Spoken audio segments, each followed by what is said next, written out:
Muy buenas noches. A nombre de la maestra Felicitas Amada Flores Fuentes, representante de la Dirección Colectiva del Centro Universitario del Valle de Zacapu, queremos darle la más cordial bienvenida a este conversatorio. Muchas gracias a todos nuestros estudiantes, muchas gracias a los docentes. Hoy, pues de manteles largos por nuestro invitado y porque pues Lilia Cárdenas está aquí en vivo. Lilia, nos da muchísimo gusto tenerte en vivo. Gracias por estar despierta. Yo sé que el esfuerzo no es poco y se me llena de alegría el corazón de tenerte aquí nuevamente en vivo y a todo color. Muchas gracias de verdad. Y hoy, además, bueno, pues les digo que de manteles largos porque tenemos con nosotros a Julio Solórzano Fopa.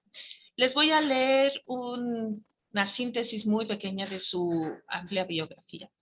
Él nació en la Ciudad de México, es hijo de la escritora Alaíde Fopa y del expresidente de Guatemala, Juan José Arévalo, adoptado por Alfonso Solórzano. De joven, él fue asistente del muralista mexicano David Alfaro Siqueiros. Posee una maestría en historia y se ha especializado en economía de la cultura y diplomacia cultural. En Guatemala, ha desarrollado investigaciones sobre el impacto del conflicto armado interno en el arte y la cultura. Y con el grupo Satélite, publicó el estudio El valor económico de la Semana Santa en la antigua Guatemala. A lo largo de su vida, en México, Estados Unidos y Guatemala, ha producido cine, televisión, discos, espectáculos de ópera, danza y más de 3,000 conciertos y festivales.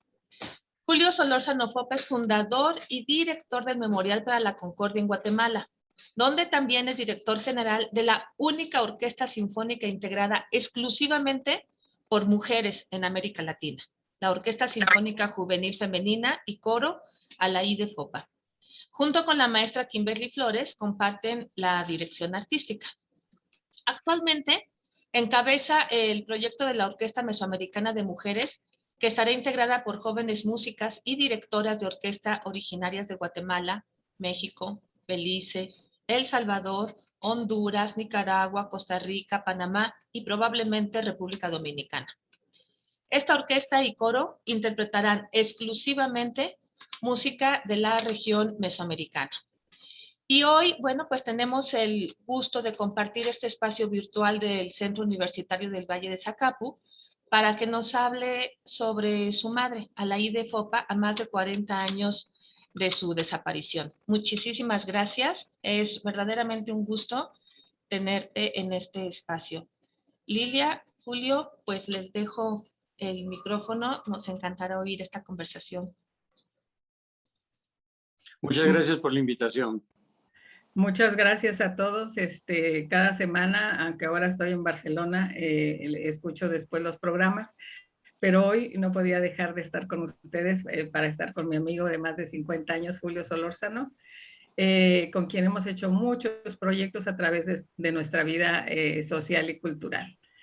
Quiero que iniciemos, Julio, si te parece. Yo creo que es muy importante la cuestión de los ancestros, ¿no? Yo creo que tú vienes de unas mujeres superpoderosas como tu abuela y como tu mamá. ¿Nos podrías iniciar en tus ancestros cómo nació Alaíde Fopa? ¿De qué pareja nació?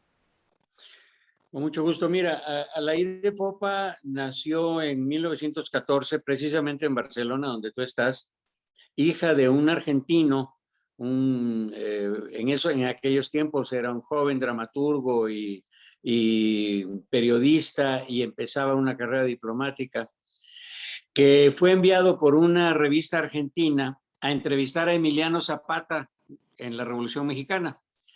Él era venía de un grupo de intelectuales argentinos que eran anarquistas, que era un movimiento que venía con mucha fuerza del siglo XIX en Europa y que tuvo presencia en América Latina, pero en Argentina de una manera notable. Total, lo mandan a entrevistar a Zapata. Él viene todavía con una visión de una Argentina que era en ese momento un país muy desarrollado, etcétera, y se encuentra con esta revolución terriblemente sangrienta y violenta y cruel. Y no entiende muy bien la cosa. El hecho es que lo echan de México, se salva porque viajaba con pasaporte diplomático, entonces las deportaciones no eran así, no había posibilidad de mandarlo de México a Argentina, lo pusieron en la frontera con Guatemala. Entonces, joven aventurero, conoce a Rica Heredera y, y se embaraza a la Rica Heredera, se casan, y nace mi madre en Barcelona, digamos, huyendo de la vista de la sociedad, hecho que repetiría mi madre unos años más tarde. Y él entra en la carrera diplomática argentina. Mi abuela Julia Falla, de una familia prominente en Guatemala, ella misma era concertista de piano, hizo algunos conciertos con orquesta sinfónica, pero la mayor parte de su actividad musical era como concertista de piano. El matrimonio, no sé exactamente cuánto duró, pero no duró mucho. Ella se regresa a Guatemala y se queda a la ida estudiando en Europa con su papá, que además tenía un nombre como romano, don Tito Livio Fopa. Y ella tiene toda su educación en Europa, en la Europa de la posguerra, y de la guerra, pero no le toca la guerra.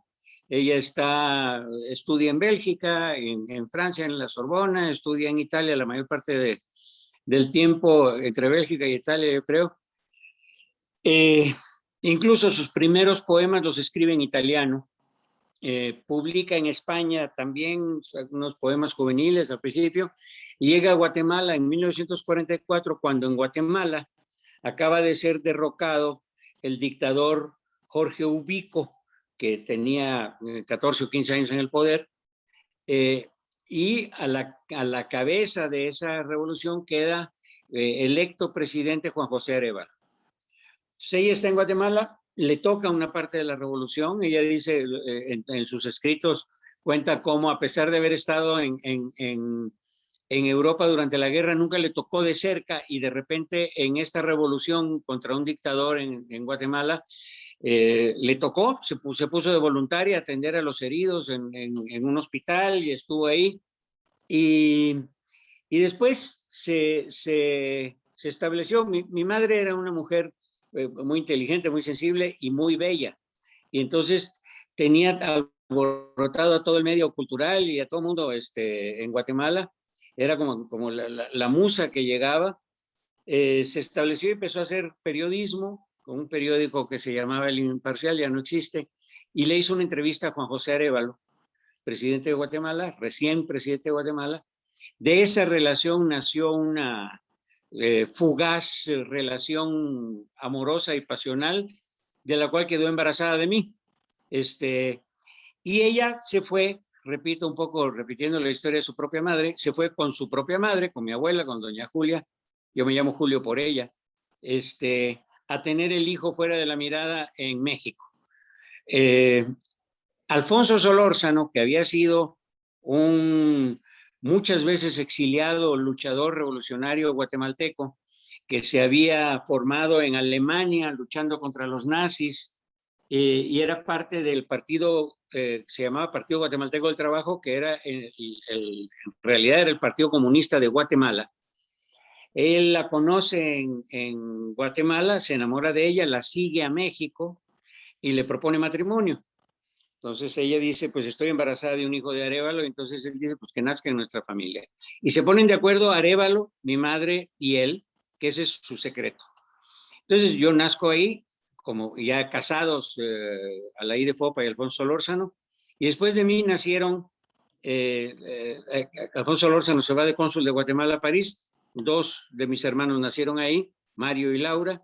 Y después regresa a Guatemala para ser director del Seguro Social, Alfonso Solórzano, y ahí nacen mis otros 2 hermanos. A mí siempre me llama la atención, y lo menciono, que mi madre con 5 hijos no dejó de tener las inquietudes de escritora y de artista que tenía, y empezó a escribir y a publicar libros de poesía. En 1954, ya viviendo ellos en Guatemala, todos nosotros en Guatemala, yo nací en México, repito, 2 de mis hermanos en Francia y 2 en Guatemala. Viene la intervención americana en 1954 que derroca al sucesor de Arévalo, que era Jacobo Arbenz, en 1954, y toda la familia se va al exilio a México. Entonces, nosotros crecimos en México, todos aunque yo era el único nacido en México, pero todos crecimos con una formación mexicana. Y mi madre se incorporó muy rápidamente a la UNAM. Ella daba clases en la Facultad de Filosofía y Letras, daba letras, daba lengua italiana, daba una serie de materias, y tal vez una de las cosas más extraordinarias de mi madre, de la que se habla poco, es que en Ciencias Políticas, la Escuela de Ciencias Políticas en la UNAM, ella crea la primera cátedra en el mundo de sociología de la mujer. El planteamiento de ella era, además, ella era una católica humanista, no era una marxista, no era una mujer con pensamiento político o con una ideología de izquierda, era una católica humanista, etcétera, pero estaba casada con un comunista, y entonces, digamos, toda nuestra formación política viene de él, inclusive buena parte de la formación política de ella misma.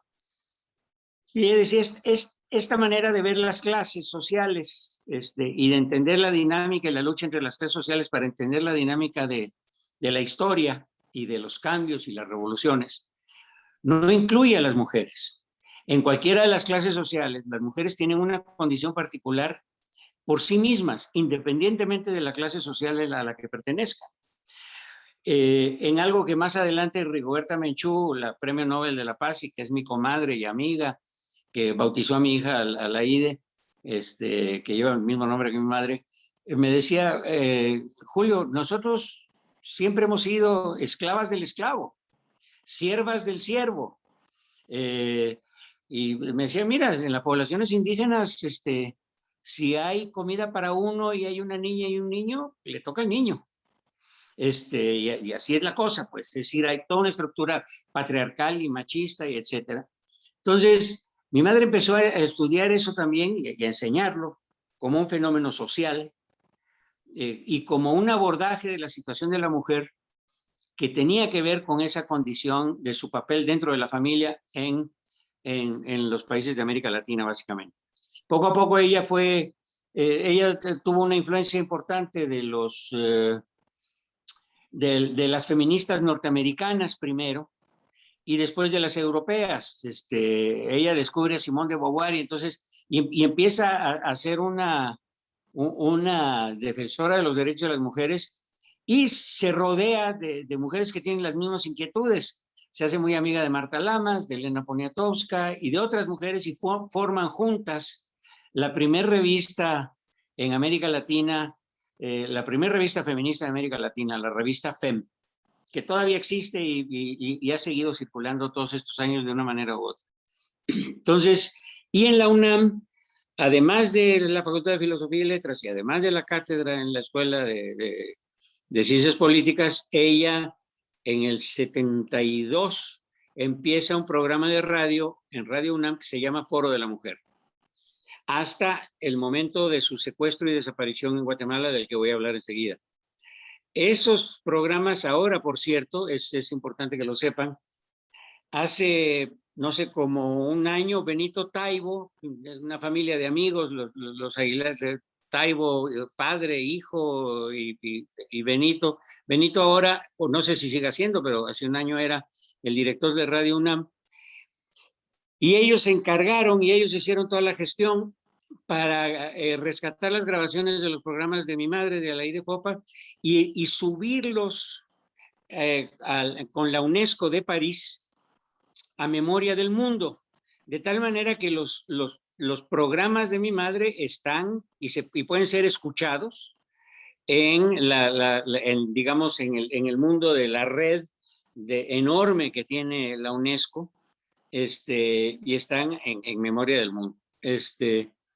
Entonces mi madre pues tiene 5 hijos y yo, al cumplir los 20 años, en 1966, sí, ya tenía 20 años, yo me fui becado a la Unión Soviética y hice una carrera de historia, 5 años en la Unión Soviética y en muchos otros países que visité con la Unión Soviética de referencia. Después me quedé un año en Suecia, a donde formamos un comité internacional de solidaridad con el gobierno de Allende, que todavía Allende estaba en el poder, y mandábamos médicos y medicinas de Escandinavia al Chile de la Unidad Popular. Y yo regresé a México en el 72. En el 73 fue el golpe de Estado contra Allende por Pinochet, en septiembre del 73. Y bueno, yo trabajé mucho con los exiliados chilenos y después los argentinos, etcétera. Y por supuesto con los guatemaltecos que visitaban la casa, etcétera. Entonces, digamos, desde mi punto de vista, yo veía a una mujer que yo no sé qué magia hacía con el tiempo, que podía tener 5 hijos y un marido y era traductora en traductores para tener ingresos adicionales, además de los de maestra, hacía traducción simultánea en congresos del italiano y del francés, y tradujo al español la poesía de Miguel Ángelo. Con Dominique Éluard tradujo al gran poeta que fue Paul Éluard, que había sido el marido de Dominique y que había muerto, y estaba con la revista FEM, y estaba con el programa de radio UNAM. Total, tenía una vida tremendamente activa. Y mientras que en Guatemala, a partir de 1960, se desarrolla un movimiento revolucionario de varias organizaciones, obviamente con la influencia, digamos, para entender lo que estaba pasando en Guatemala hace falta entenderlo localmente y regionalmente y mundialmente. 1959 fue la Revolución Cubana. La Revolución Cubana tuvo un enorme impacto en toda América Latina, en todos los sentidos, y para mi generación fue fundamental en abrirnos los ojos en la posibilidad de decir nuestros países pueden encontrar una manera a través de una revolución, y en ese momento era lo que estaba sucediendo en Cuba, de desprenderse de la hegemonía norteamericana y encontrar su propio destino. Pero todo esto se daba en algo más general, más global, que era la Guerra Fría entre la Unión Soviética y los Estados Unidos. Y los Estados Unidos, después de una serie de cosas, garantiza la existencia de Cuba en un acuerdo con Nikita Khrushchev de la Unión Soviética en la crisis de los misiles en Cuba. Y entonces Estados Unidos se compromete a no invadir Cuba, y cosa que hasta la fecha no hizo, pero a toda costa decide evitar de que haya otra Cuba en el continente americano. La doctrina Monroe, América para los americanos, Latinoamérica es el patio trasero de los Estados Unidos, etcétera, etcétera. Entonces, en toda América Latina, por una parte, influenciados y apoyados por la Revolución Cubana y por los partidos comunistas y de izquierda, hay un montón de movimientos revolucionarios en América Latina. Y un montón de gobiernos militares y dictatoriales apoyados por los norteamericanos. Es una época terrible para toda América Latina, es una época de dictaduras, de torturas, de desapariciones, de cientos de miles de víctimas. Solo Guatemala, entre 1960 y 1996, cuando se firmaron los acuerdos de paz en Guatemala, hubo 200,000 víctimas.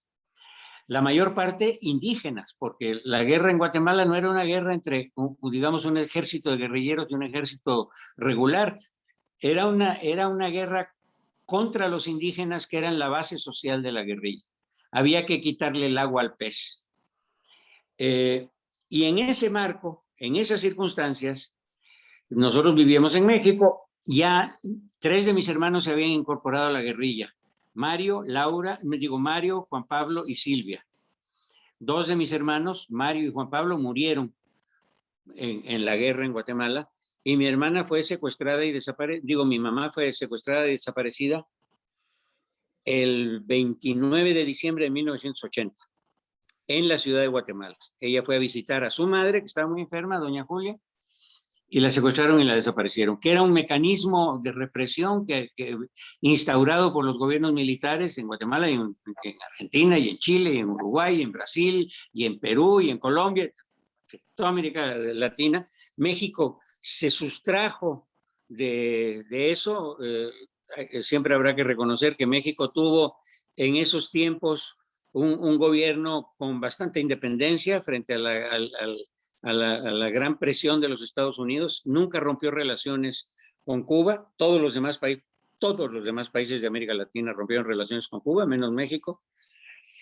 Y México tenía un gobierno emanado de la Revolución Mexicana que, a mi juicio, a pesar de todas las perversiones que vinieron y la corrupción, etcétera, tenía por lo menos una parte central de ser un gobierno y un partido que después de la Revolución misma todavía había estado Cárdenas y habían estado una serie de gentes que tenían posiciones independientes. Y, digamos, a partir de Salinas de Gortari la cosa agarra otro camino, pero entonces mi madre produce en México. La mayor parte de su vida productiva como poeta, como escritora, se da en México. Paralelo a su trabajo de académica y de feminista y de poeta, también era crítica de arte.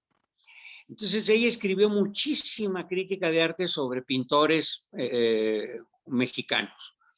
Escribió un libro con José Luis Cuevas, y escribía por una parte en las páginas culturales de muchos periódicos, de la revista Siempre, de Novedades, de Excelsior, etcétera, pero también empezó a escribir y a hacer labores de divulgación en revistas femeninas, como Vogue, como Kena, y otras revistas. Entonces su propósito era que esas revistas que leían las mujeres, que se les pudiera empezar a introducir al gusto por el arte.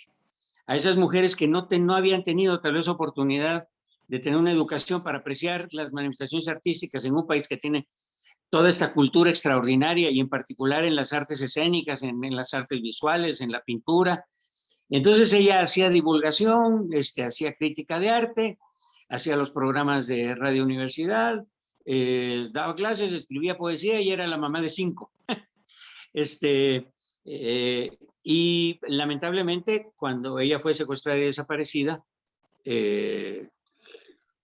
pues, bueno, se dio una situación que nos tocó. Mi hermana Laura, nuestra casa era el arte y la política, el arte y el compromiso político.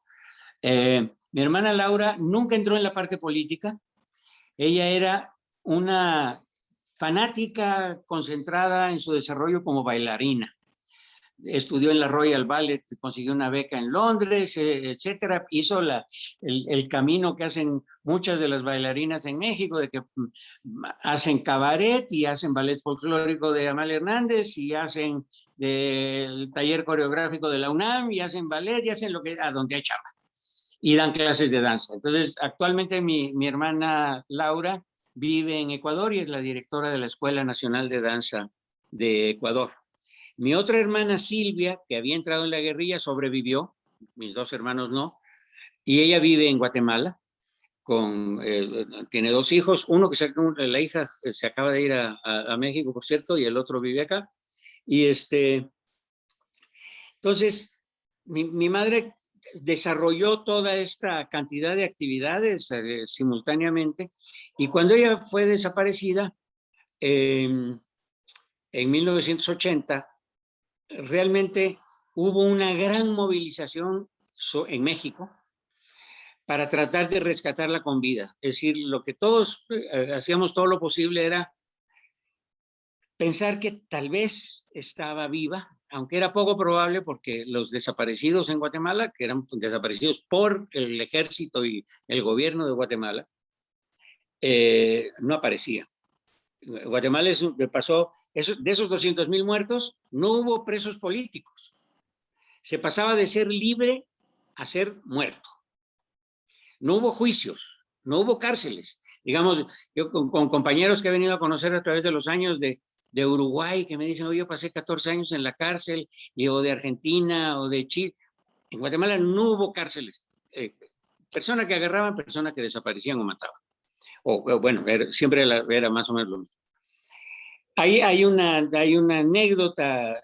La casa de mi madre era una casa llena de vida. El exilio guatemalteco tenía, en México vivían algunos notables intelectuales y escritores guatemaltecos como Tito Monterroso, como Miguel Ángel Asturias, como muchos más. Gente que yo conocía en la casa porque eran parte del paisaje humano intelectual de la casa. Y Dominique Eluard estuvo muchos años en México porque después de que murió Paul Eluard, ella se casó con un empresario francés, René Griffulier, que llegó a México con la Renault y se conocieron con mi madre, se hicieron muy amigas y después ella regresó a París y cuando yo estaba en la Unión Soviética, yo viajaba en las vacaciones a guitarrazo limpio, a donde podía, pero a donde más quería ir cuando se podía era París. Y en 1968, que era el movimiento estudiantil de París, el gran movimiento de los estudiantes de mayo del 68, yo adelanté exámenes para salir antes y pude salir a principios de junio y me fui a París. Y me quedaba como siempre que estaba ahí en la casa de Dominique Eluard. Y esta es una anécdota que no tiene que ver con mi madre, pero tiene que ver con lo que mi madre sembró en mí y en mis hermanos. Yo era un furibundo lector, es decir, ya a los 20 y tantos años que yo tenía, yo había leído una cantidad impresionante de literatura latinoamericana, norteamericana, rusa, el cine italiano, el cine francés, es decir, el México de los 70s era un México fantástico, ¿no? Y de los 60s, que fueron los que me tocaron a mí antes de irme a la Unión Soviética. Y entonces me dice, hoy vamos a cenar en la casa con 4 escritores latinoamericanos: Gabriel García Márquez, Julio Cortázar, Carlos Fuentes y Mario Vargas Llosa, que todavía todos eran amigos. Entonces, increíble, ¿te imaginas? Yo los había leído a los 4 y lo único, bueno, ahí escuchas, yo que, es decir, en 1968 yo tenía 22 años. Entonces, pero era un estudiante mexicano en Moscú.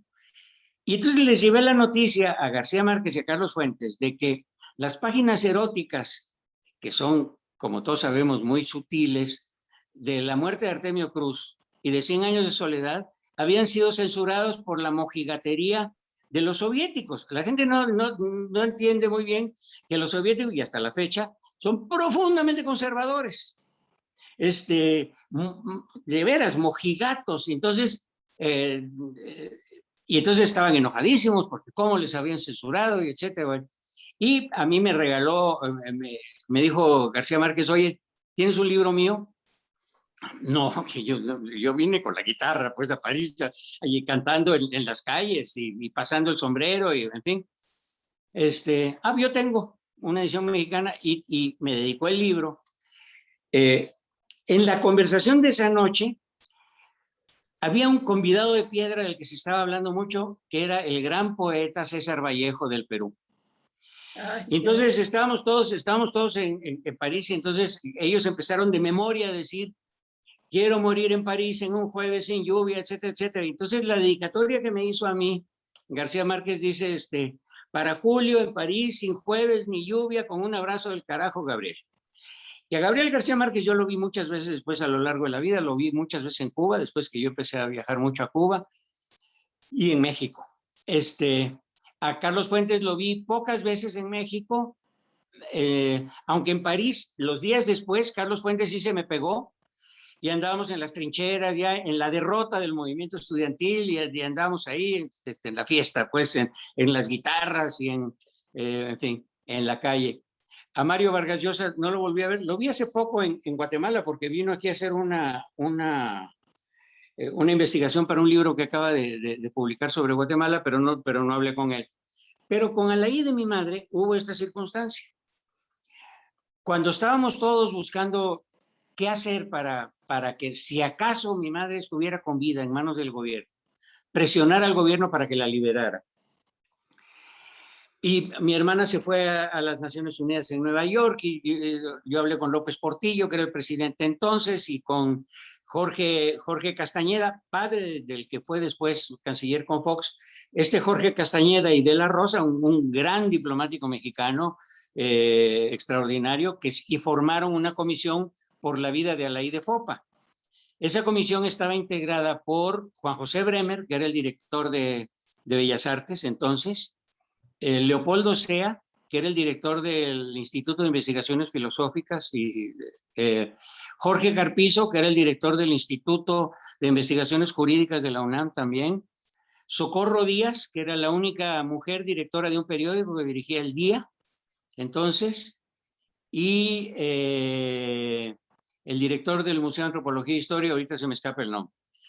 Entonces, me dice, se forma la comisión y Jorge Castañeda de la Rosa le pide a López Portillo el avión presidencial para viajar a Guatemala con todo el peso de la cosa. Entonces Jorge Castañeda me dice, mira Julio, en términos diplomáticos, es muy complicado para nosotros como México empezar a presionar al gobierno de Guatemala por una guatemalteca que desapareció allá.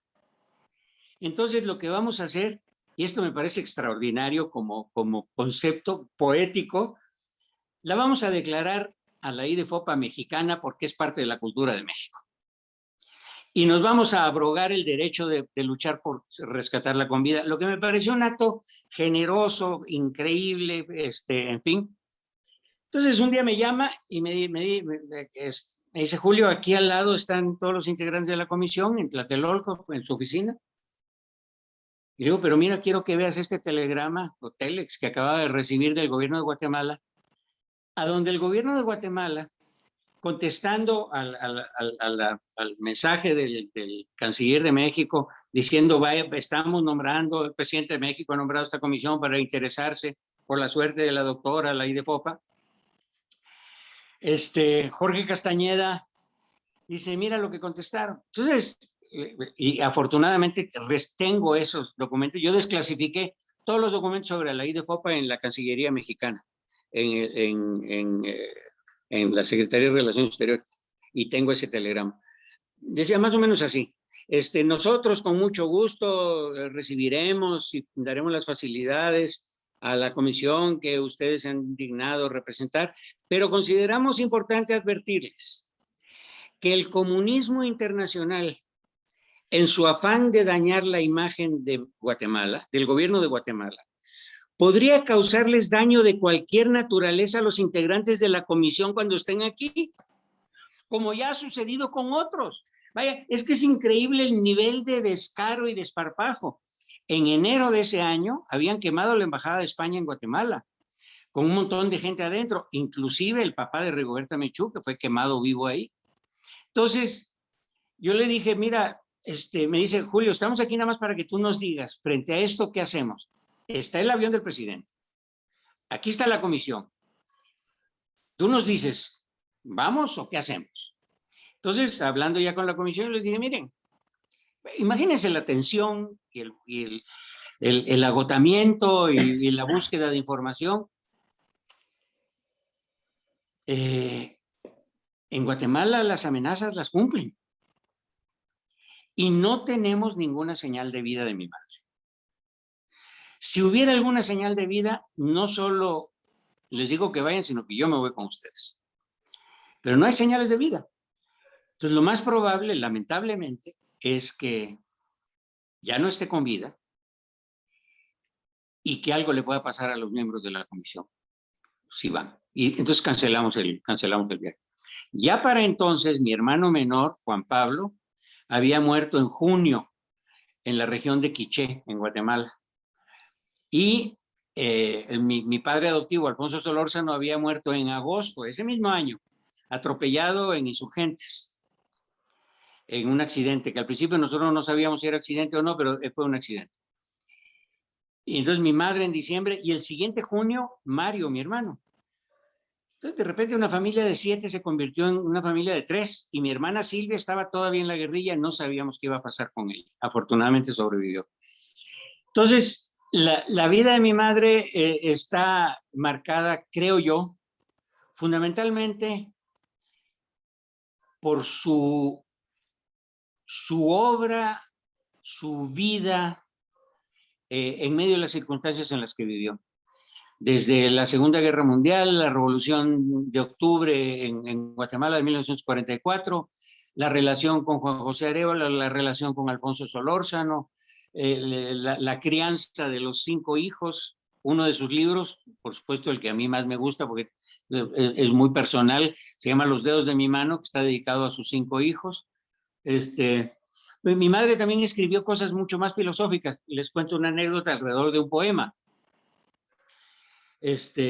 Un día, yo me pasé la vida en internados y esa es otra historia, pero de repente había un concurso de poesía y le digo, mamá, le hablo por teléfono, ¿me puedes mandar o díctame un poema tuyo para un concurso?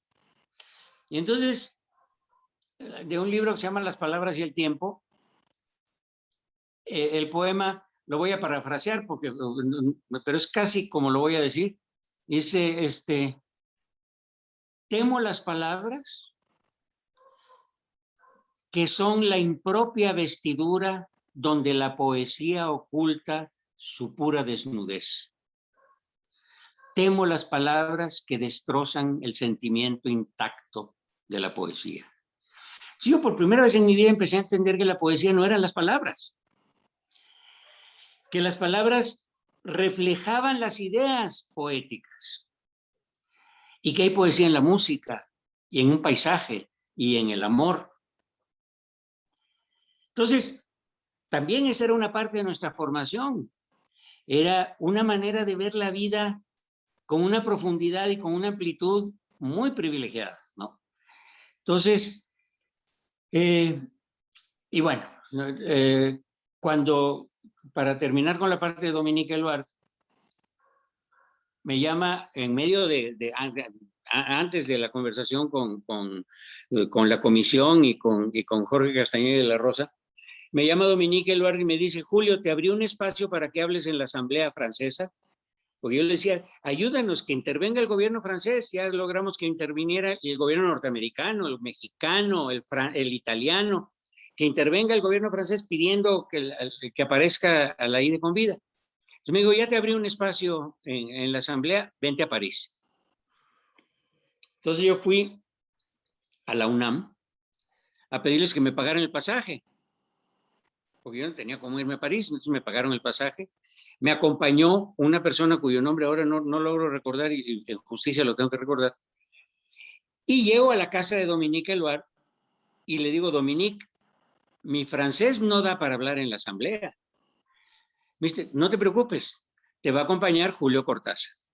Entonces, Julio Cortázar, que hablaba perfecto francés, entonces en el camino voy con Julio Cortázar y le explico todo lo que sé de lo que se ha hecho por salvar la vida, las circunstancias de su desaparición, qué es lo que estamos pidiendo. Entonces Julio Cortázar, ya improvisando y hablando, etcétera, hace la elegía de Alaíde Fopa, etcétera, y demanda que el gobierno francés intervenga ante el de Guatemala y lo logra.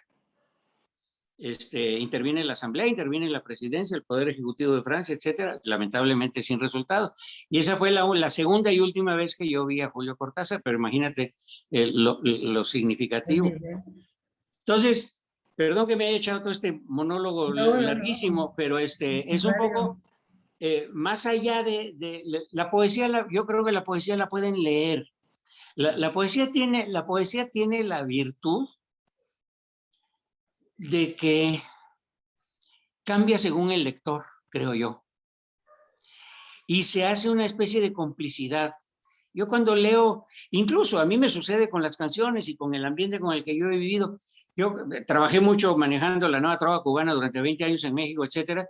Yo me acuerdo con Silvio Rodríguez, que me invitó en la provincia de La Habana, pero a San Antonio Los Baños, de donde era su familia.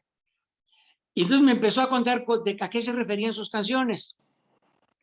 Yo, oye Silvio, yo no entendí nunca nada de lo que me estás diciendo. Y lo que pasa es que las canciones de Silvio Rodríguez tienen esa virtud de que cada quien entiende lo que quiere o lo que puede o lo que las imágenes se vienen.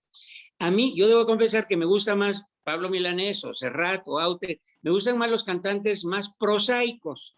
me gustan los corridos, me gustan las narraciones casi literarias de hechos o sentimientos. Pero Silvio es de esos grandes compositores con un mundo poético que cada quien hace suyo. Entonces, mi madre es bastante lineal y directa en muchas cosas, pero en otras invita a una reflexión y cada quien hace su propio contacto y su propia relación con su poesía.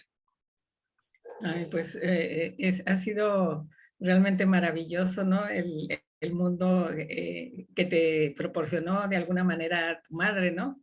Porque el rodearte de tanto personaje también en tu casa, porque tengo entendido que además había siempre la mesa puesta como si fuera una embajada, ¿no? Como con protocolo y todo ordenado en tu casa, los No, pues cubiertos. para nuestros estudiantes, compañeros estudiantes de la universidad, era de risa loca. Oye, ¿y para qué es esa cosita con agua? ¿Y por qué chingados me pone tantos cubiertos, no? Mi mamá era una verdadera burguesa en las formas. Ella se vestía impecablemente, sabía cocinar, le enseñaba a la cocinera cómo se cocinaba y después ya no se ocupaba. Ponía una mesa perfecta, la casa estaba organizada con la mejor pintura posible, etcétera. Y nunca dejó de ser eso. Aún cuando empezó ya ella fue primero una feminista muy en el estilo norteamericano de la clase media, que empezó a luchar por espacios dentro de la clase media norteamericana, y eso tuvo influencia en zonas urbanas de México y de otros países de América Latina.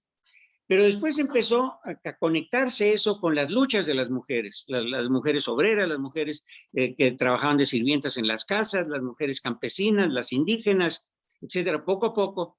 Y ella estaba casada con un comunista que también había estos elementos de comprensión de la sociedad de otra manera. Y mira, una cosa extraordinaria, cuando yo estaba en la Unión Soviética, debe de haber sido como en el 69 o 70, ella me escribió una carta que creo que tengo por acá en los archivos, o yo tengo todos los archivos de ella, a donde me dice, ella y yo sí teníamos una comunicación muy especial. Yo sí, por supuesto, entendía que yo era el favorito de mi mamá y todo el mundo lo sabía, y a mi papá Solórzano eso no le gustaba nadita. Pero, y bueno, y por eso es que yo estuve tantos años en internados y ninguno de mis hermanos, en fin, es otra historia.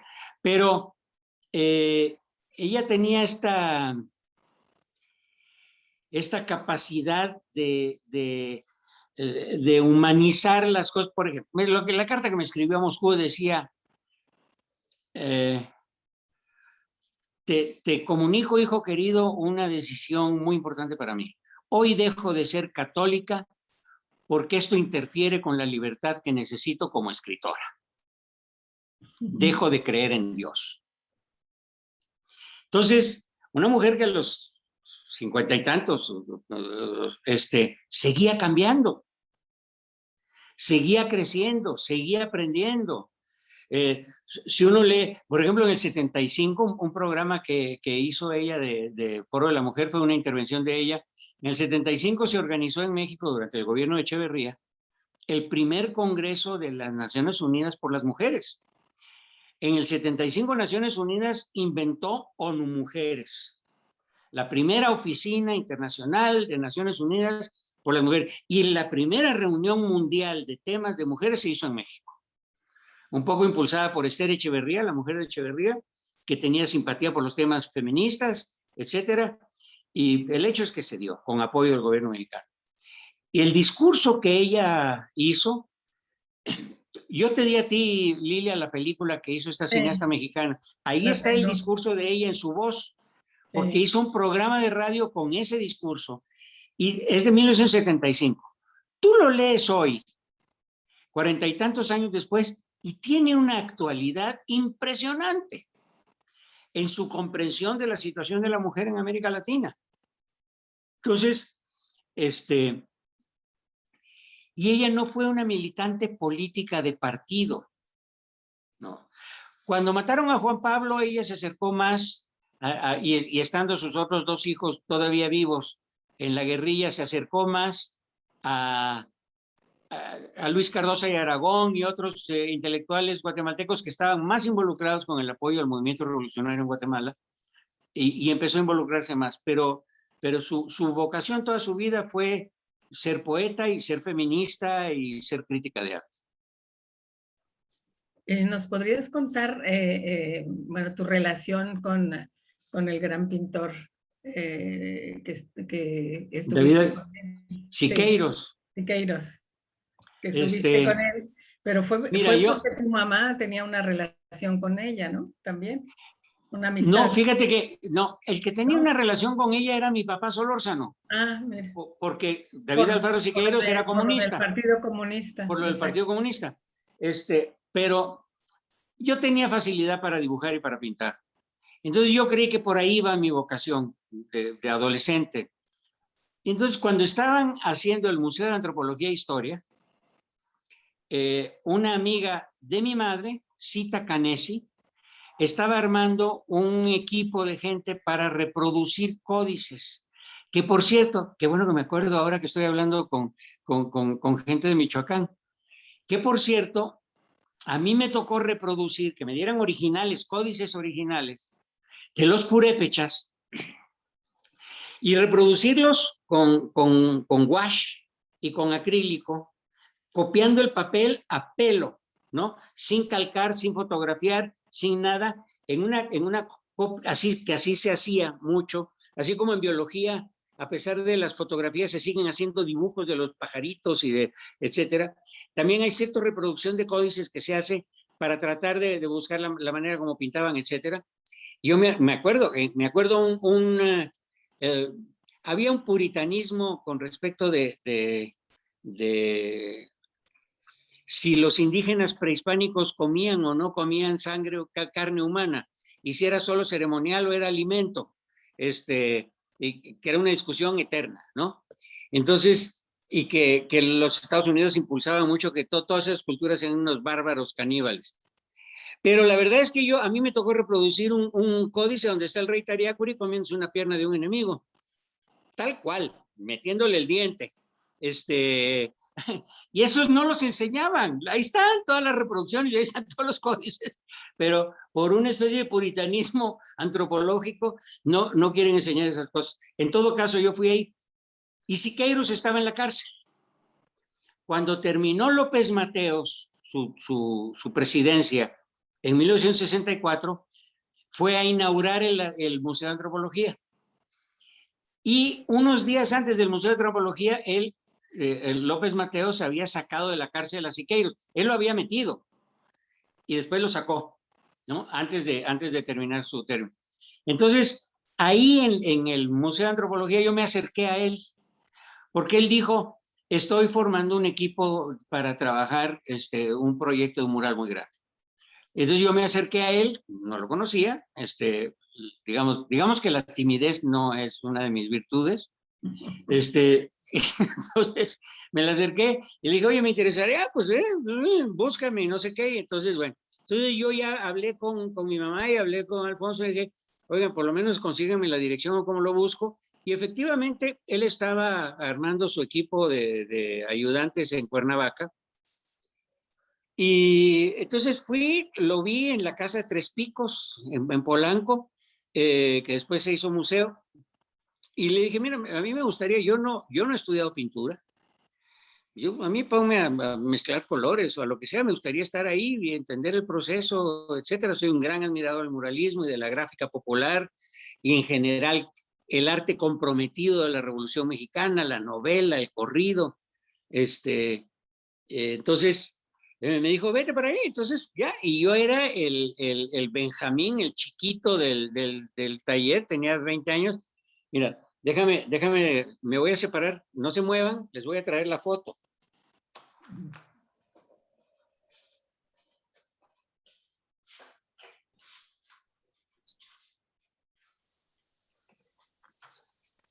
¿Ven la foto? Sí. Ok. Ahí está Siqueiros al centro. Ajá. Y el de la chamarra esa soy yo. Ah, Este es Mario Orozco Rivera. qué Este es barbaridad. Julio Enrique, no me acuerdo cómo se apellida. Este es Carlos Punte. Este es Epitafio, que era el que literalmente mezclaba los colores. Y abajo está Guillermo Ceniceros, Artemio Sepúlveda, Igal Maoz y Jorge Bravo, de Durango. Ese era el equipo. Esto es una foto de 1965, yo creo. ¿Está Electa Arenal ahí? ¿Electa?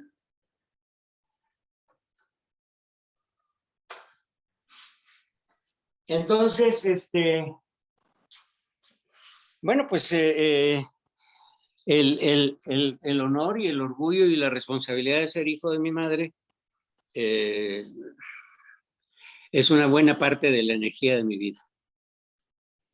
Y bueno, ahora en esta etapa que tienes ya de regreso a Guatemala, bueno, no queremos que te quedes por allá porque eres toda una institución en México, pero bueno, has decidido desarrollar una labor importante para el rescate de la memoria. ¿Nos cuentas un poco esta etapa tuya? ¿En qué consiste? ¿Y cómo quedó el juicio que hiciste con el gobierno español acerca de la desaparición de Alaide? Mira, nosotros empezamos digamos, cuando desaparecieron a mi madre, bueno, pues yo entré en el mundo, un mundo para mí totalmente desconocido de las organizaciones de desaparecidos. Ahora en México hay lamentablemente muchos desaparecidos que son migrantes, pero en aquella época todos los desaparecidos de los que se hablaba eran políticos. Eran los desaparecidos por los gobiernos de América Latina, los desaparecidos en México en la Guerra Sucia, en fin. Y entonces, que por cierto hay una anécdota, Rosario Ibarra de Piedra. Yo voy por primera vez a Costa Rica a una reunión de desaparecidos. Alguien me pone un boleto de avión, me dice, ahí hay una reunión. Y allá en Costa Rica, durmiendo en un convento, a donde era la reunión apoyada por la iglesia progresista, en fin, digamos, estaba invitada a Rosario Ibarra de Piedra, ahí la conocí. Y nunca me voy a olvidar la enorme impresión que me causó haciendo una plática con todo mundo, ella ahí en el convento y las monjas y además y todos los participantes de los países de la región. Y entonces alguien le pregunta, oiga, doña Rosario, ¿y usted no tiene miedo? Y entonces dijo, ustedes seguramente o la conocen o han visto fotos de ella, y es menudita. Sí. Entonces dice, así parada, así, con los puños apretados, y dice, claro que me da miedo, pero me lo aguanto. Con una fuerza y una sinceridad admirable, ¿no? Y después ya me fui acercando a ella y a mucha otra gente. Y cuando yo llegué aquí a Guatemala, yo ya tenía contactos con mucha gente que había ahí, entonces llegué a Guatemala y, con mi comadre Rigoberta Menchú y otros amigos, y empecé a entender qué era lo que se podía hacer, sobre todo tomando en cuenta que yo no había vivido en Guatemala, entonces no había vivido ni los procesos, ni la guerra, como mis hermanos, y un desconocimiento de muchos elementos del país. Entonces, lo que organizamos finalmente fue, primero, un proyecto muy ambicioso de hacer un museo de la memoria y los derechos humanos. Hicimos un proyecto arquitectónico, lo llevamos a la Bienal de Arquitectura de Venecia, se ganó un reconocimiento, no sé qué, pero imposible porque el Estado de Guatemala, el gobierno de Guatemala no tiene ningún interés ni nada. Desde que se firmaron los acuerdos de paz hace 25 años, que se cumplen este año, del 96 al 2021, todos los gobiernos son de derecha, con matices para un lado para el otro, pero ninguno tiene realmente interés en ejecutar los acuerdos de paz, en dar resarcimiento a las víctimas, etc. Entonces, en resumen, dijimos, ok, no se va a poder hacer el museo. ¿Qué podemos hacer de las actividades que previsiblemente hubiéramos hecho en un museo de la memoria y los derechos humanos, pero hacerlo virtualmente o de otra manera? Entonces, trabajamos en resumen, nosotros llevamos, no sé, 10 años en esto. Trabajamos con 46 organizaciones de víctimas del conflicto armado interno y de defensores de derechos humanos. Algunos tienen actividades artísticas y culturales como parte esencial de sus organizaciones, otros no, otros hacen juicios, otros buscan el resarcimiento y el apoyo para las víctimas, otros trabajan con niños, otros, en fin. Entonces nosotros tenemos una plataforma que se llama Memoria Virtual Guatemala, la pueden ver en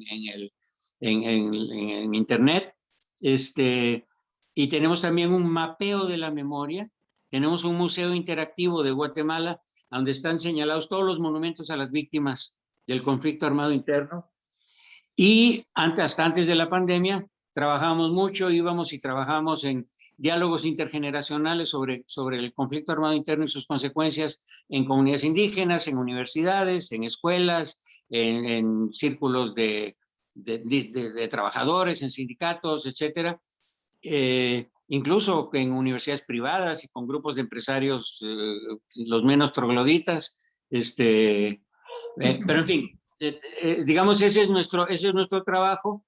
Silvia, mi hermana, que sobrevivió a la guerra, es todavía parte de la URNG, que es la Unión Revolucionaria de las 4 organizaciones que formaban la guerrilla. Ella es una militante de su organización. Y bueno, por supuesto, estos 10 años han sido un gran acercamiento con mi hermana, porque yo la vi poco, ella estaba muy chica cuando yo me fui a la Unión Soviética, y cuando yo regresé ya casi se había ido, estaba por irse a Guatemala. Entonces, y viajo mucho, como ya confesé antes de empezar a hablar que tengo media docena de hijos en México, pues viajo mucho a México y los veo, y en fin, y retomo contacto con algunos amigos, y contigo, Lilia, que no dejamos de inventar cosas como pretexto para seguir trabajando juntos y queriéndonos. Gracias. Bueno, y en relación al juicio. Perdón, se me fue. En el momento, un día, yo veo en el periódico que detienen en Londres a Augusto Pinochet por orden de un juez español. Y entonces llamo a Rigoberta Menchú y le digo, oye, ¿viste el periódico? Sí. ¿Tú sabes quién es ese español? No. A ver, ¿y por qué Entonces resulta que la Audiencia Nacional de España se había abrogado la responsabilidad de Tribunal Internacional. Y el juez Garzón, trabajando con el exilio chileno y también con el exilio argentino, por cierto, quisieron dar un golpe mediático y lo dieron, pues con eso. Entonces yo me fui con Rigoberta a España y fuimos a ver a Garzón. Y empezó todo un proceso trabajando con organizaciones españolas, con sindicatos, con abogados españoles, trabajando también con los argentinos y los chilenos, aprendiendo de la experiencia que ellos tenían. Entonces se abrió el caso de Rigoberta Menchú en la Audiencia Nacional de España. Y nosotros entramos en una categoría, no me acuerdo técnicamente con la palabra jurídica, pero como terceros interesados en el juicio de Rigoberta Menchú, y de ahí pasamos a directamente abrir el caso de Alaí de Fopa. Los tribunales internacionales de justicia, que es como funcionaba la Audiencia Nacional en aquel momento, lo que hacen es ofrecer alternativas de justicia en países a donde esa justicia no puede darse. Entonces lo que sucedió es que unos años después empezaron a abrirse, gracias a la lucha de muchas organizaciones en México, en Guatemala, y de familiares de desaparecidos, en fin, empezaron a abrirse algunos juicios en Guatemala. Entonces el juicio de España, digamos, carece de la legitimidad que le daba el hecho de que no hubiera juicios en Guatemala, porque entonces, bueno, ok, ya nosotros lo abrimos ahí, ahora ya empezaron los juicios en Guatemala, síganlos haciendo ahí. Y entonces yo abrí el juicio también en la Corte Suprema de Justicia de Guatemala, y después en la OEA, en la Comisión Interamericana de Justicia en Washington, y la idea es que eso pase al Tribunal de Justicia de la OEA que está en Costa Rica.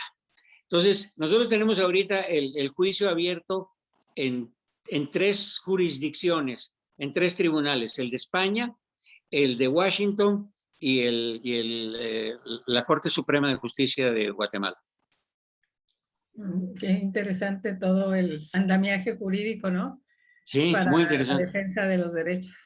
Y otra cosa, Julio, en relación al proyecto de la orquesta mesoamericana, porque lleva el nombre de tu mamá también, empezó como un coro, es una orquesta y ahora es la Orquesta Mesoamericana. ¿Nos cuentas este proyecto tuyo? Bueno, todo es en honor también al aire.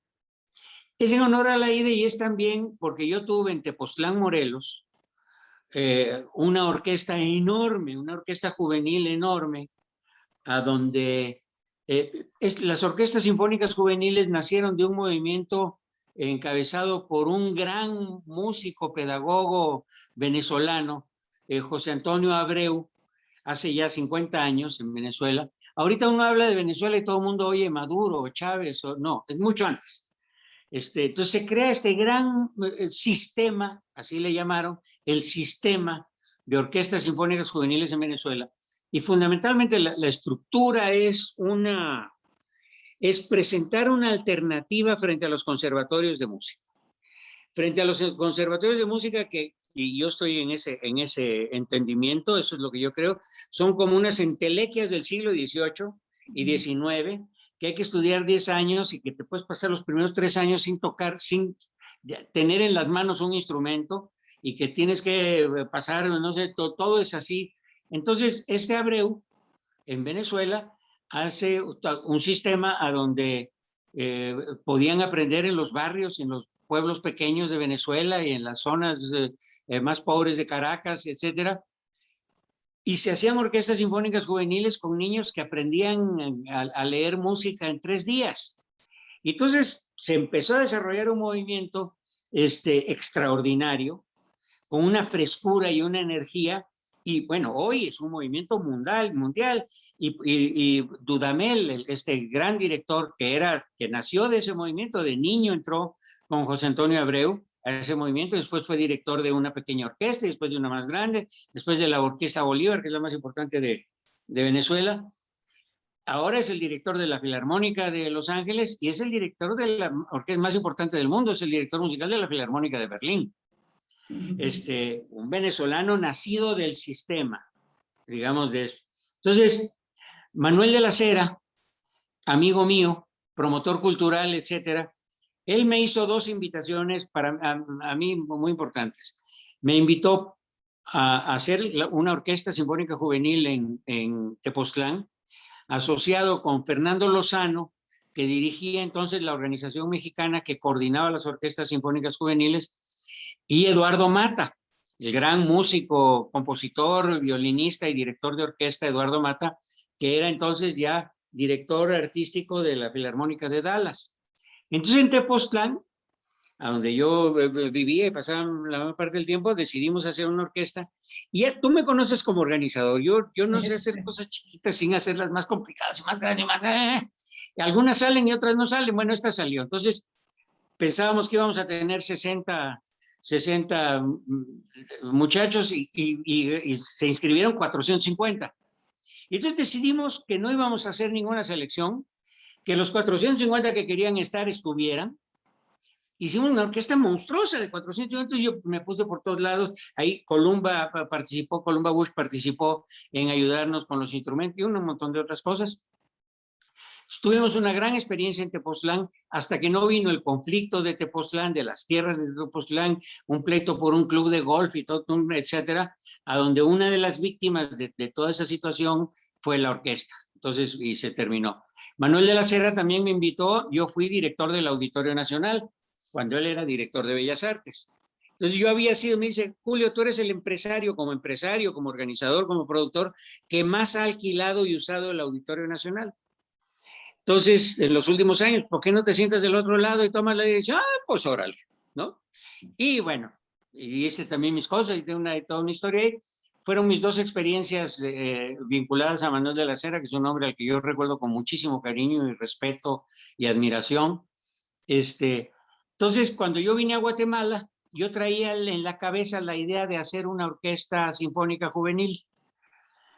Pero aquí las condiciones son muy difíciles. En México hay una manera muy regular de gobierno a gobierno y de estado a estado, o de ciudad a ciudad también, a donde los artistas independientes, los artistas de la sociedad civil, se pueden acercar a alguna institución gubernamental o universitaria, etcétera, y hacer una alianza para obtener ciertos apoyos. Y entonces las instituciones tienen actividades artísticas mucho más amplias de las que pudieran hacer o las que pueden hacer nada más con los grupos artísticos que son de la institución. Digamos, Bellas Artes tiene su orquesta sinfónica, tiene su ballet, tiene su orquesta de cámara, el grupo de la ópera, etcétera. Pero asociado con un montón de otras organizaciones hace muchas más cosas. Eso no existe en Guatemala. En Guatemala el gobierno no hace nada con nadie. Y el Ministerio de Cultura es increíble, porque este es un país es como un México comprimido, tiene una densidad cultural y una calidad cultural Guatemala extraordinaria, y es un país que también en parte por el racismo, metido en la piel de la gente, como gran parte de esa cultura está impregnada, no, como nosotros siempre hemos dicho, no de los indios muertos, que todo el mundo admira y las pirámides, no, de los indios de ahora, de la gran cultura viva de los indígenas de América Latina. Eso no niega la gran cultura de antes también, pero hay esta cosa, entonces no les permite reconocer valor, el folclore, artesanía, no sirve. Entonces, pero además hay, por supuesto, un montón de expresiones culturales valiosas en Guatemala que no son indígenas o que son mestizas, o hay cine, hay diseñadores de juegos en internet, hay mucho talento creativo. No hay productores, no hay organizadores, o hay muy pocos. Entonces yo empecé pensando en eso y ya una vez organizado el Memorial para la Concordia, entonces dije, bueno, ya estamos más o menos establecidos en esto, vamos a ver si podemos hacer una orquesta sinfónica. Y honestamente la idea de hacer una orquesta de mujeres apareció por ahí. No es que yo haya tenido la idea genial de ponerle el nombre a mi mamá, sino que cuando apareció la idea, entonces dije, pues sí, ¿verdad? Yo soy hijo de Alaí de Fopa, pues sí, hagamos una orquesta de mujeres. Es decir, y entonces, sin saber que esta orquesta es la única orquesta permanente de mujeres en América Latina, la orquesta sinfónica y coro. Ahora, yo no sé qué va a pasar después de la pandemia, porque llevamos casi 2 años de inactividad, sin ningún financiamiento, sin nada, pero yo creo que el proyecto de la Orquesta Mesoamericana de Mujeres también va a ayudar al renacimiento de la Orquesta Alaí de Fopa en Guatemala. Porque ya llevamos, bueno, y contigo trabajamos bastante, y con Columba, llevamos bastantes cosas avanzadas, pláticas con instituciones musicales de México, de Costa Rica, de El Salvador, y de Guatemala, con músicas interesadas y comprometidas en Belice y en Honduras, y en fin. Pero vino la pandemia y las artes escénicas es probablemente de las manifestaciones artísticas más afectadas por la pandemia, porque no puedes tener un ensayo, no puedes tener un concierto, no puedes juntar a las chicas sin el riesgo de que se enfermen todas. Entonces, estamos esperando a que cambien las situaciones, y esperamos que para el año que viene, para finales del año que viene, podamos hacer el primer campamento de la Orquesta Mesoamericana de Mujeres. Qué bien. Pues siempre activo, Julio. Quisiera yo que abriéramos el micrófono a los invitados. Está aquí Citlali Godoy. Ella es mexicana venezolana, es nieta de Aurora Reyes. Ella ha estado aquí con nosotros, es actriz y ha sido invitada aquí con nosotros. Te veo muy atenta, Citlali. Pues bueno, no sé si llegaste a conocer a Julio o ustedes se cruzaron en algún momento de la vida. No, ¿verdad? ¿Tienes sonido? Te falta el micro, Citlali. No, creo que no. Hola. ¿Me oyen? Sí, te escucho, sí. No, creo que no tuve el gusto en ningún momento de mi historia, creo yo que no sé ni siquiera si a mi padre lo conoció, no sé, a Jorge Godoy, que el Centro Cultural Coyoacán, no tengo idea si algo de esto. No lo recuerdo. Aurora Reyes era una gran mujer. Tu mamá seguro que la conoció bien. Era Seguramente. Sí, entonces tu padre se tuvo que ir por lo del 68, ¿no? Allá a Venezuela. Entonces Venezuela. es un intelectual muy interesante también. Y bueno, ellas tienen una compañía de la familia, el Galpón. Al Galpón sí lo has escuchado, ¿no, Julio? Mira, el galpón que yo conozco es el de Uruguay. La gran compañía teatral que se desarrolló en Uruguay con las técnicas de Grotowski, de Stanislavski, etcétera, y un teatro muy experimental. Después muchos de esos fueron exiliados en México y formaron una compañía uruguaya del Galpón en México en los tiempos del exilio, en los 70s. Sí, no, esa es otra cosa. Nosotros tenemos una agrupación familiar que se llama El Galpón del Arte. Este es más pequeño y es experimental. Yo estoy muy encantada de haber escuchado, de escucharte, de escuchar toda tu historia maravillosa, intensa, profunda. Y yo no conocía a tu madre y estoy sumamente impresionada y encantada.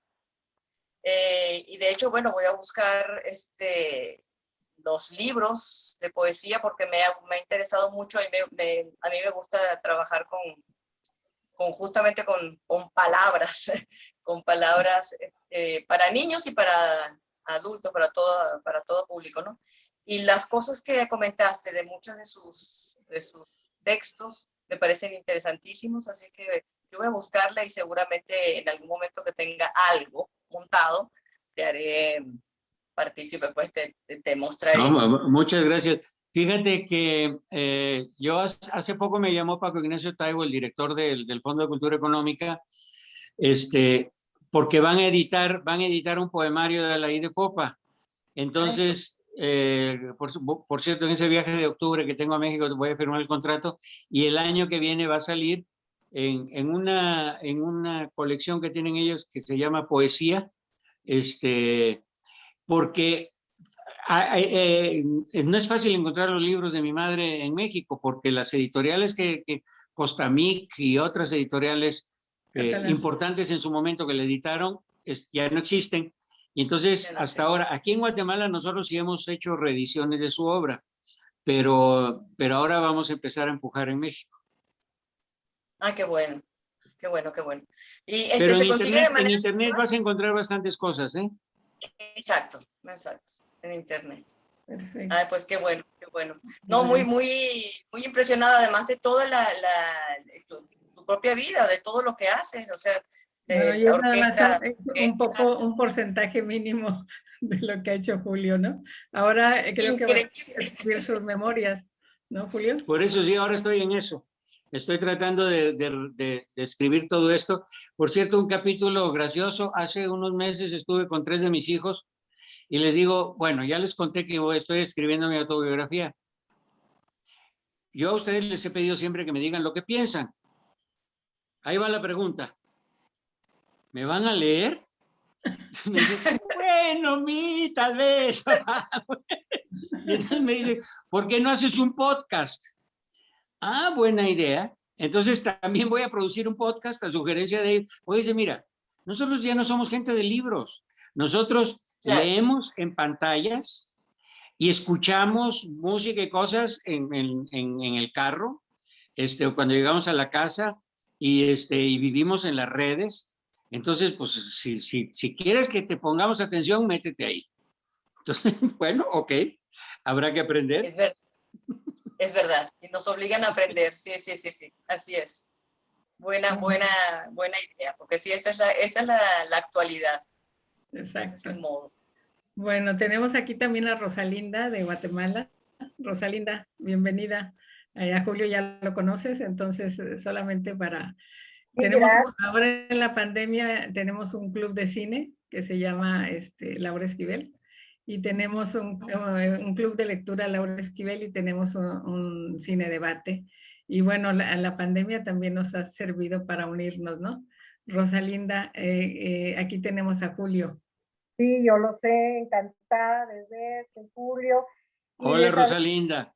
Enterarme de tantas cosas, de veras, estoy impresionada de tu relato en cuanto a todo lo que sucedió alrededor de la desaparición de tu mamá. Mira, estaba yo en Guatemala entonces. Mi hijo tenía 8 meses de nacido, cuando a nosotros nos impresionó muchísimo, muchísimo cuando eso sucedió. Habíamos ido justamente a pasar Navidad con mis papás allá a Guatemala.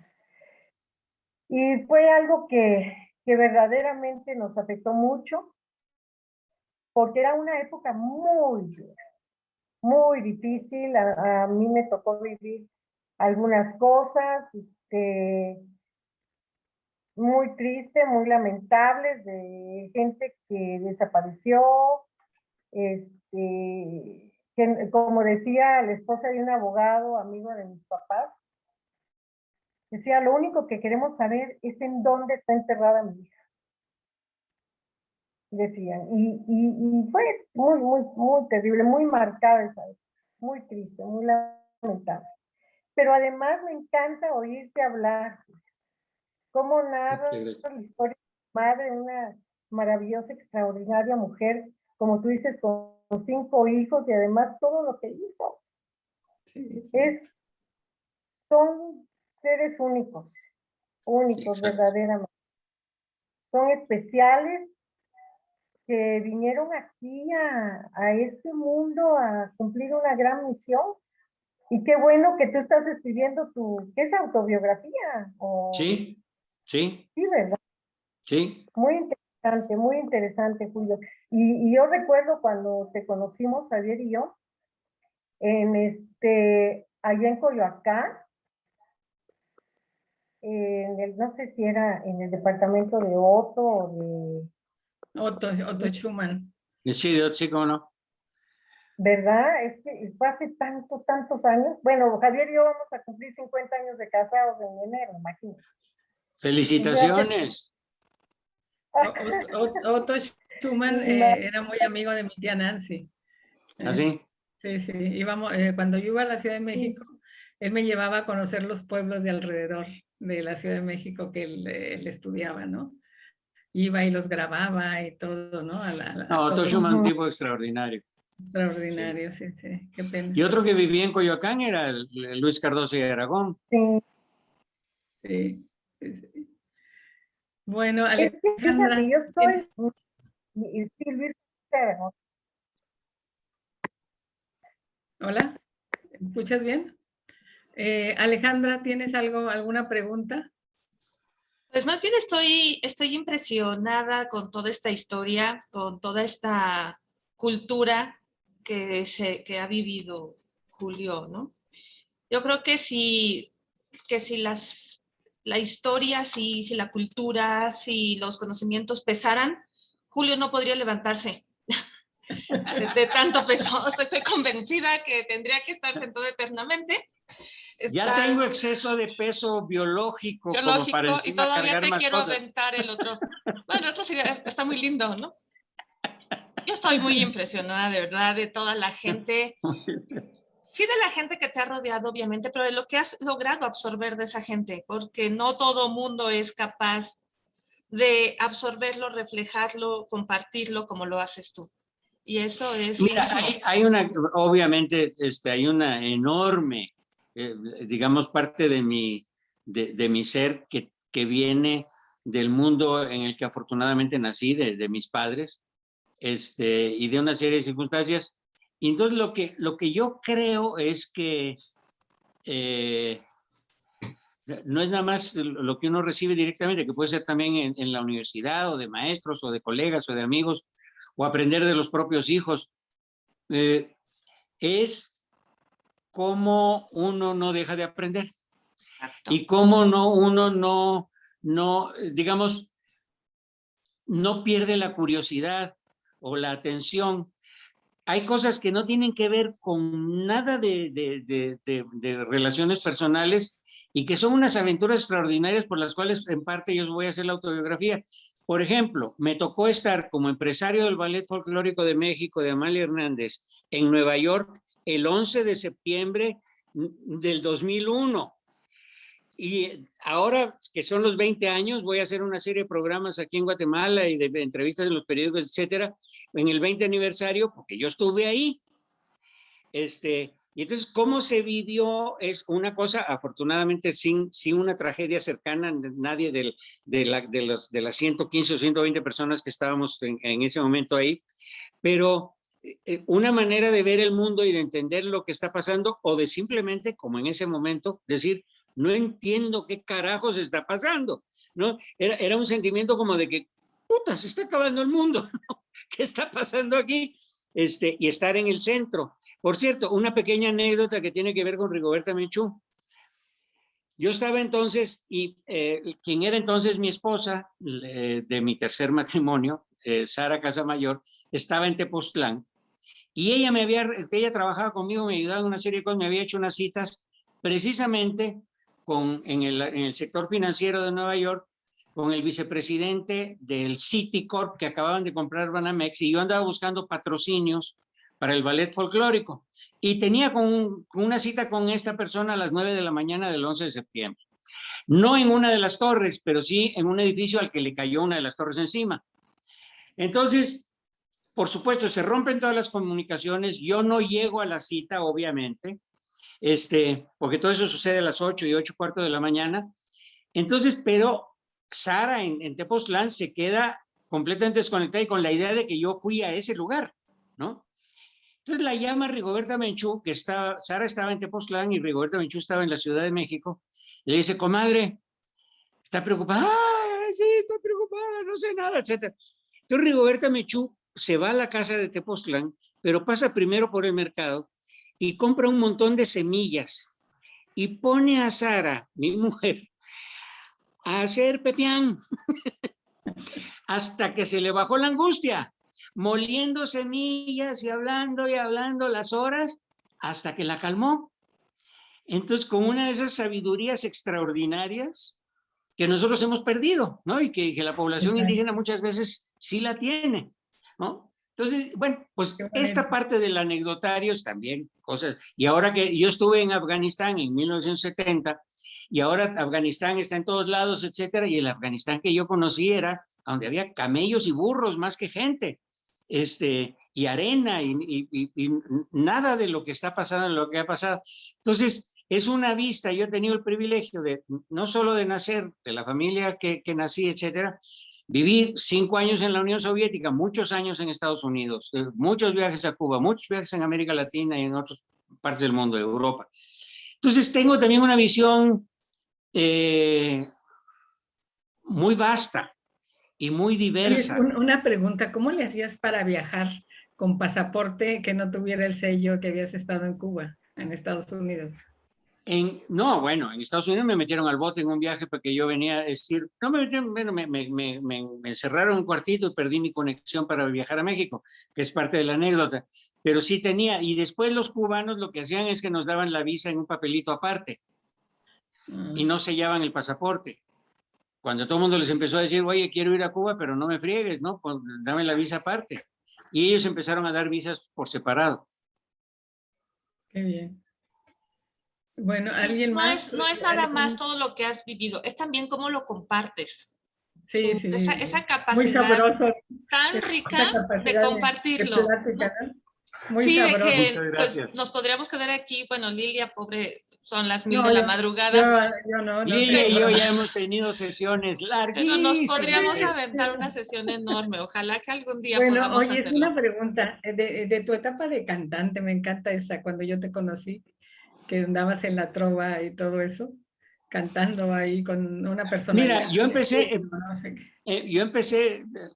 no sé, me gustaba la guitarra, me gustaba cantar, y en el taller de Siqueiros, Mario Orozco Rivera, que era el jefe del taller, cantaba, y cantaba con una personalidad extraordinaria, con mucha fuerza, etcétera, y él tenía como parte de su repertorio un montón de canciones latinoamericanas.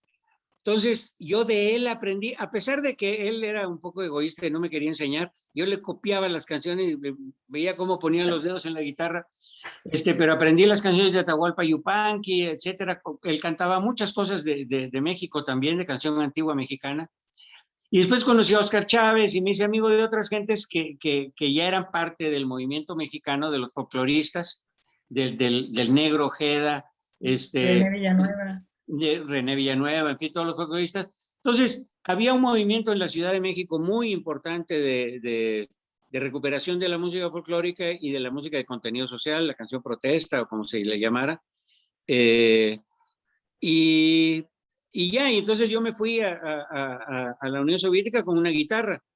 Y ahora que recuperé un montón de fotos, esta barba que tengo yo tiene, no sé, 65 años. O no, 65, pero sí 55. Entonces, todavía tengo algunas fotos de las primeras cantadas mías. No, después la gran barba, pero las primeras cantadas mías sin barba. Me tocó un festival en 1966 en el Palacio de los Congresos del Kremlin en Moscú. Y ahí conocí, porque era parte de jurado, a Heraclio Cepeda, que estaba en Moscú como representante del periódico del Partido Comunista Mexicano. Y amigos para toda la vida. Ahora se murió hace un par de años, lamentablemente, pero todavía lo pude ver aquí en Guatemala un par de veces. Laco, gran amigo. Entonces, pero todo era así, ¿me entiendes? No, si yo me pongo a contar anécdotas y anécdotas, sí, de veras. Pero va a haber autobiografía con podcast. Me parece una combinación perfecta, la verdad. Oye, sí, y te tenemos que invitar otra vez, porque hay mucho de dónde continuar, ¿no? Esta sabrosa plática. Nuestra etapa de productores, yo fui productora gracias a Julio, me invitó como productora ejecutiva de la zona norte, con la película Cabeza de Vaca, que es una súper película que estuvo en los Óscares y todo. Esa fue muy interesante, Julio, nuestra película. No, pero no es que tú nos ayudaste a resolver una cantidad de problemas que teníamos y fuiste, la cosa más inteligente que yo hice en esa producción fue invitarte a ti a que nos ayudaras, vaya, nos resolviste 1000 problemas. Gracias. Sí, me invitó porque me dijo que necesitaba a alguien que no fuera del cine. Y ya sí. Aparecí yo. Sí. Y bueno, fue maravilloso, la verdad. ¿Alguien más quiere preguntar algo? Yo quisiera preguntar. Adelante. ¿Qué? Julio, ¿tú conociste a Víctor Posado? No. Que tenía una peña en el centro. Ahí cantaba Javier también. Con Tegua. A Tegua sí la conocí muy bien, pero no lo conocí a él. Ah, ya. ¿Cómo se llamaba la peña? No me acuerdo, pero bueno. Las Musas se llamaba la peña, Las Musas. No la conocí. No, Julio era de allá del sur, ¿no? Del sur, pero también conocí la Peña Morelos en Tepito, la Peña Tecuicanime en la Roma, el Sapo Cancionero en Ciudad Satélite. Sí, claro. Ahí pero mi casa era la Peña Mayor. El Cóndor Pasa. Sí. El Cóndor Pasa, la Peña del Cóndor, y también el Mesón de la Guitarra en Félix Cuevas. Todavía está, ¿no? El de Félix Cuevas. A lo mejor en mi época universitaria coincidimos en esos espacios porque yo iba mucho para allá también. Pues seguramente. Seguro. A ver, Alejandra, ¿quieres preguntar algo más? O del pues más bien quisiera presionar un poquito a los estudiantes, a los docentes, que si tienen alguna pregunta, pues sería muy bueno que ahorita mismo la externaran. Porque luego me mandan mensajes al WhatsApp, maestra, y esto que, pues, mejor ahorita, mejor de una vez comenten algo. Este programa está ahorita en vivo en Facebook también. Qué bueno. Sí, y va a quedar también, bueno, en Facebook y va a quedar en YouTube. Bueno, pues no, parece que la gente de la universidad hoy está impactada bueno, yo creo que todos Es que estamos tienen un impactados. huracán que está a punto de llegar, ¿no? Por allá. No, no, ya lo tenemos, el segundo, de hecho, pegadito, ¿no? Ya tuvimos uno y ahorita Pero estamos al otro. ¿estuvieron muy afectados? No, No. no, bueno, fuera de que no se seca la ropa nunca. Y que no podemos salir a pasear al perro. Pues no, fuera de eso, por fortuna, no, todo en orden, afortunadamente. Qué bueno. Qué bueno. Bueno. Estaba viendo que la diferencia de los cubanos, como tratan cuando llegan los huracanes, que normalmente se organiza muy bien la ciudadanía, ¿no? Y lo que quieren es cuidar la vida de las personas. Y acá en nuestros países lo que quieres es guardar las cosas, ¿no? Bueno, que se seque la ropa, ¿no? ¿Quieres? Hay que ponerse. Sí, sí. Bueno, Alejandra. Una preguntita, ¿y al cantautor venezolano Ali Primera lo conociste? Sí, cómo no. Porque ¿Cómo él estuvo no? también allá en la Unión Soviética y eso. No lo conocí en la Unión Soviética, lo conocí en México y también lo vi en Venezuela. Ah, okay. Sí, nos vimos, yo no podría decir que éramos grandes amigos, pero éramos colegas y coincidimos en varios conciertos Claro. Me hice muy amigo, me hice de Soledad Bravo. Ay, Soledad. En aquellos años. Y luego en México conocí a Pedro Enrique Lafontaine, que tenía un grupo que se llama Los Negros No Hacen Silencio. Los Negros No Hacen Silencio, sí. Un musicazo fantástico. Yo canto una canción que es una versión personalizada de una canción que él cantaba. Ay, qué bien. Sí, esa gente era muy, muy amiga de mis padres, de mi padre y de mi madre.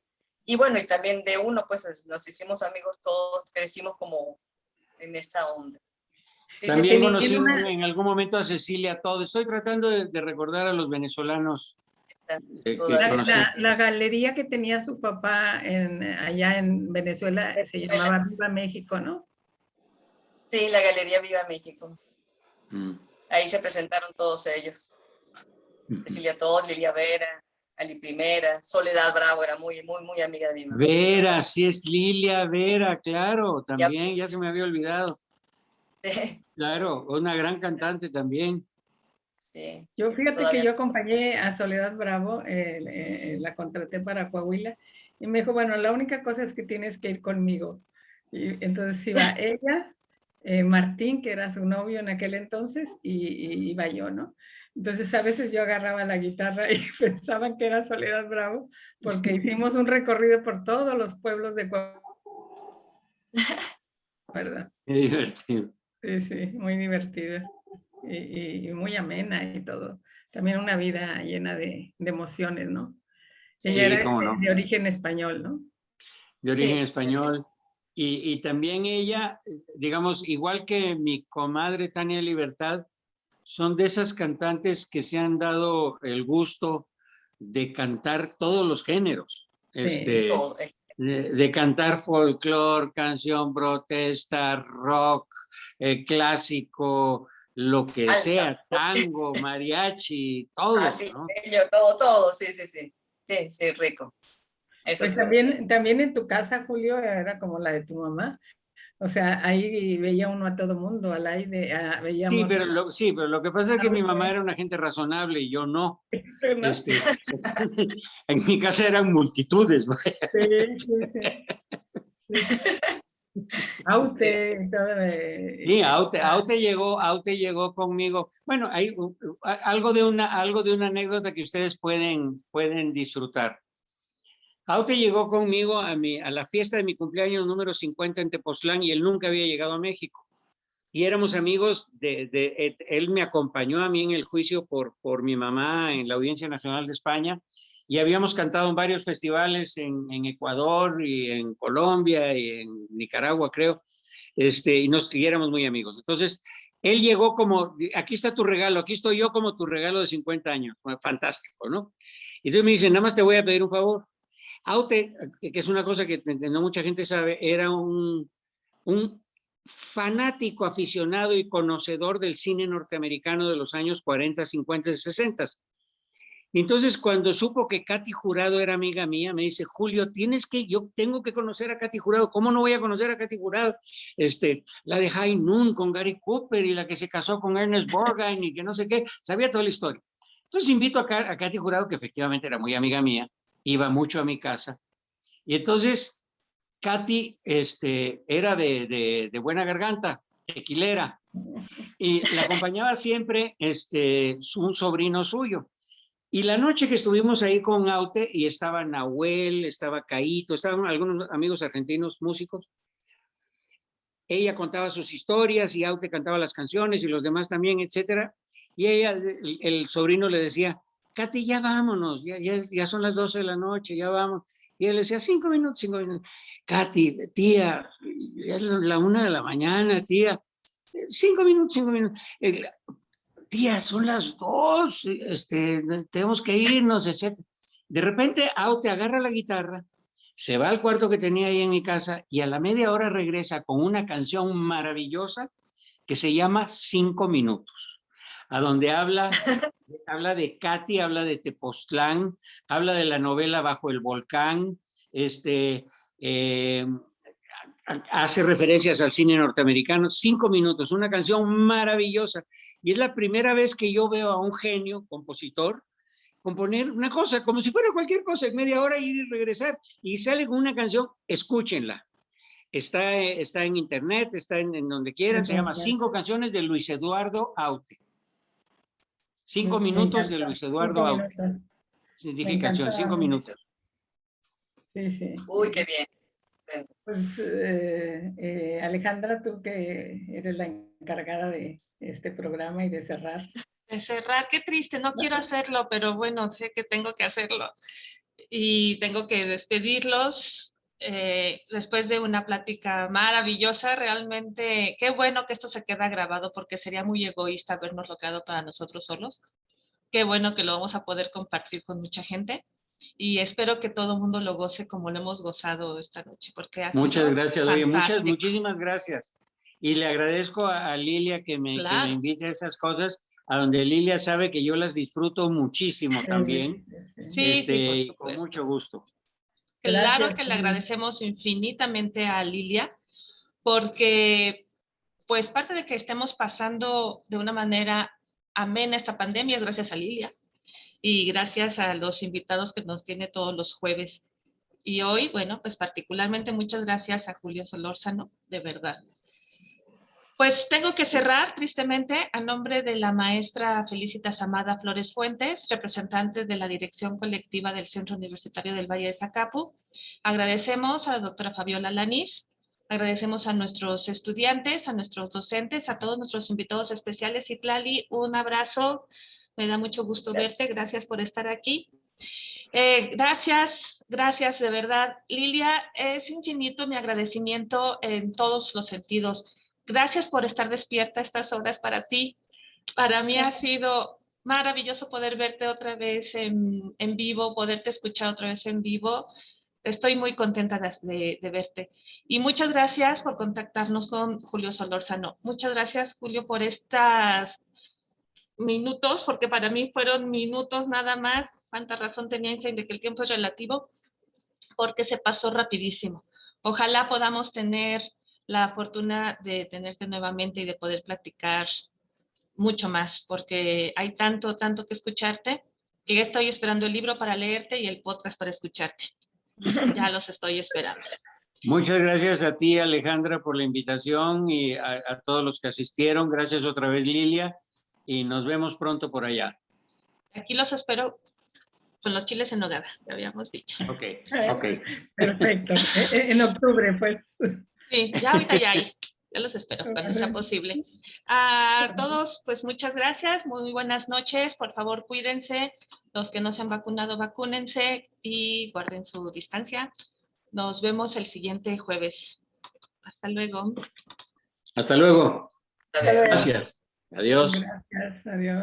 Gracias.